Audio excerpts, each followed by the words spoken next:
तो स्टूडेंट, आज हम जो है क्लास 12 का एक नया टॉपिक लेके आए हुए हैं जिसका नाम है फैराडेज लॉ, यानी कि जो है फैराडे का नियम। चलिए हम लोग पढ़ते हैं फैराडे का नियम क्या होता है। तो देखिए हमारे पास हेडिंग है फैराडे का नियम, फैराडेज लॉ।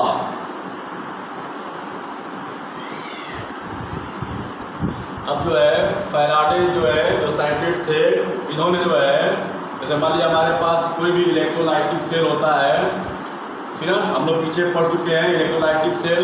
तो किसी भी इलेक्ट्रोलाइटिक सेल में हम जो है कितना जो है इलेक्ट्रिक चार्ज प्रोवाइड करें, यानी हम जो है किसी इलेक्ट्रोलाइटिक सेल में कितना चार्ज प्रोवाइड करते हैं, तो उससे जो है कितना जो है अमाउंट कैथोड पे या एनोड पे डिपॉजिट होता है, यानी कितना हम जो है इलेक्ट्रिक चार्ज हम उस पर प्रोवाइड करेंगे, उस सेल कितना प्रोवाइड करेंगे, तो कैथोड और एनोड पे हमको जो है पदार्थ की कितनी मात्रा हमको प्राप्त होगी, यह जानने के लिए जो है यह नियम बनाए इन्होंने। असल में तो देखिए इन्होंने जो है दो नियम दिया था। पहला जो नियम है उसको बोलते हैं फर्स्ट लॉ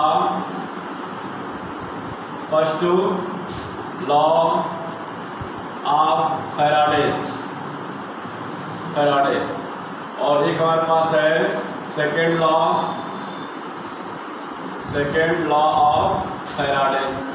ये दो नियम को पढ़ना है, फैराडे का फर्स्ट लॉ और सेकेंड लॉ। तो फर्स्ट लॉ देखिए, फर्स्ट लॉ हमारे पास जो है जो फैराडे का हमारा जो फर्स्ट लॉ है वो क्या कहता है, फिर हम लोग पढ़ेंगे फैराडे का जो सेकेंड लॉ है वो क्या कहता है। तो ध्यान दीजिए हमारे पास जो फैराडे का जो फर्स्ट लॉ है उन्होंने इसमें क्या बताया है, जो भी आपको हम बताए हैं कि हमारे पास जो है ये यहाँ पे कोई आपका इलेक्ट्रोलाइटिक सेल है, ये हमारे पास कोई इलेक्ट्रोलाइटिक सेल है, और इस सेल में हम कितना जो है ये वाले हमारे पास क्या होगा इलेक्ट्रोलाइटिक सेल हो गया हमारे पास, ये हो गया पॉजिटिव, ये हो गया निगेटिव, ये हो गया हमारे पास जो है एनोड, ये हो गया हमारे पास जो है कैथोड।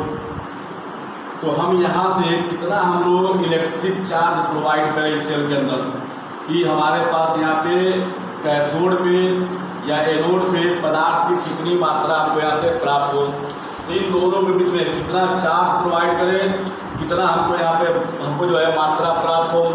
तो इन दोनों के बीच में जो है जो आपका रिलेशन होता है उसी को जो है बताने के जो है इन्होंने फर्स्ट ला दिया। इन्होंने ये कहा कि जितना जो है जैसे मान लीजिए हमारे पास जो इलेक्ट्रोलाइटिक सेल है उसमें हम जो है इलेक्ट्रिक चार्ज प्रोवाइड कर रहे हैं, किसी इलेक्ट्रोलाइटिक सेल में हम जो है जितने हम इलेक्ट्रिक चार्ज को प्रोवाइड करते हैं वह इलेक्ट्रिक चार्ज जो है क्या होता है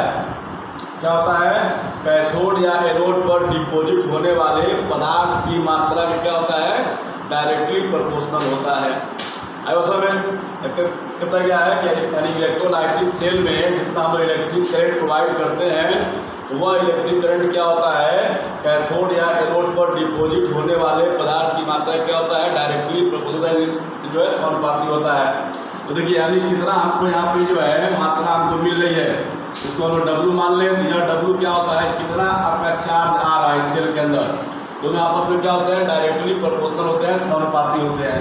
तो यहाँ से हमको एक संबंध मिल रहा है क्या चीज़ W इक्वल प्रोपोर्शनल Q, ठीक है, W इक्वल टू Q।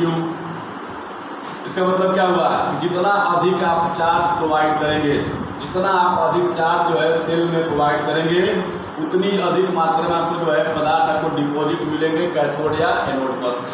अब देखिए अब इसके बाद से हम लोग जानते हैं सिंस दैट कि Q इक्वल टू क्या होता है I इंटू टी, धारा गुणे समय। तो हम लोग क्या बोल सकते हैं कि W equal to W proportional क्या होगा आपका जो है I इंटू टी हो गया, जो कि आपका जो है इक्वेशन नंबर क्या होगा जो है 2 हो गया, इक्वेशन नंबर 2 ये आपका फर्स्ट था। अब जो है जैसे हम ये प्रोपोर्शनल का साइन हटाएंगे तो यहाँ पे हमारे पास एक कांस्टेंट वैल्यू आएगा Z इंटू आई इंटू टी, ये आपका जो है इक्वेशन नंबर 3 हो गया, आपका इक्वेशन नंबर आपका 3 हो गया। अब ये Z क्या है, जेट को हम लोग बोलते हैं केमिकल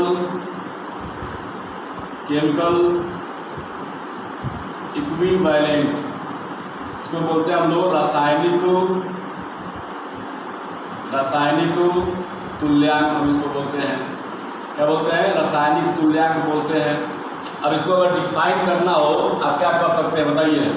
यदि हम इलेक्ट्रोलाइटिक सेल में ठीक है 1 एम्पियर की जो है करंट हम लोग फ्लो करें, ठीक है, और कितने समय तक? 1 सेकेंड तक। यदि हम जो है इलेक्ट्रोलाइटिक सेल में 1 सेकेंड तक जो है हम लोग 1 एम्पियर धारा जो है प्रोवाइड करें उस सेल के अंदर, हम लोग भेजते रहें तो जो भी मात्रा आपको कैथोड या एनोड पर मिलेगी वही क्या होता है? उसका रासायनिक तुल्यांक कहा जाएगा। तो बोलिए यहाँ पे क्या हो जाएगा? देन बोलिए कहते हैं W = Z × I × T। तो कितना जाएगा बताइए? अब आपका I कितना हो गया 1, T कितना हो गया 1, कितना हो गया? W = कितना हो गया? Z हो गया।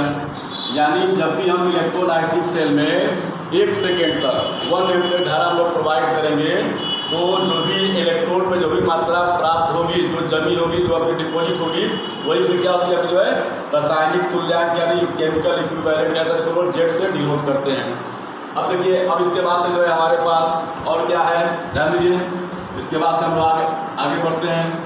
यहाँ पे जेड की वैल्यू हम लोग पूछ लेते हैं। हम लोग इसको जो है डिटरमाइन किया गया है पहले से ही। जेड की वैल्यू होती है यहाँ पे सिंस दैट जेड = माना गया है कैपिटल E/96,500। अब इसमें ई क्या है भाई? ई आप लोग पढ़े हुए हैं, इसको बोलते हैं हम लोग इक्विवेलेंट वेट, यानी कि जो है तुल्यांकी भार। आप लोग पढ़ चुके हैं इसको पीछे। तुल्यांकी भार ये आपका ही है, वही आपका ही है, दूसरा कोई है नहीं। अब हम जो है सो दैट अब हम इसको इस फार्मूले में लेकर आएंगे। क्या हो जाएगा? फ्रॉम इक्वेशन थर्ड बोले क्या जाएगा? W = E/96,500 × I × T। इस पर आपका जो आता है न्यूमेरिकल एग्जाम में लगाने के लिए W = E/96,500 × I × T। आई बस में अब हम जो है इस फार्मूले को हम ऐसे भी लिख सकते हैं W/E = I × T/96,500। हम इसको ऐसे भी लिख सकते हैं। आपका इक्वेशन और कितना हो गया? 4 हो गया, ये आपका 5 हो गया। अब हम जो है थोड़ा सा और आगे बढ़ते हैं इसके। अब देखिए, अब जो है यहाँ पे एक टर्म है कि मान लीजिए हमारे पास 1 इलेक्ट्रॉन, ठीक है, हमारे पास जो है ध्यान दीजिए मुझे इसको, हमारे पास 1 मोल इलेक्ट्रॉन है। कितना है? 1 मोल 1 मोल इलेक्ट्रॉन है, उस पर कुल कितना चार्ज होगा ये हमको देखना है। अगर हमारे पास जो है 1 मोल इलेक्ट्रॉन है उस पर टोटल चार्ज कितना होगा? अगर मान लीजिए हमारे पास जो है 1 मोल इलेक्ट्रॉन हमारे पास है, उस पर जो भी चार्ज होगा उसको हम लोग बोलते हैं फैराडे। 1 फैराडे बोलते हैं उसको, हम लोग बोलते हैं 1 फैराडे, ठीक है। यानी 1 मोल इलेक्ट्रॉन पर जितना भी चार्ज होता है उसको हम लोग बोलते हैं 1 फैराडे बोलते हैं। आई बात समझ में? तो अब देखिए हमारे पास जो है 1 फैराडे = कितना हो जाएगा? 1 फैराडे = कितना जाएगा जो है?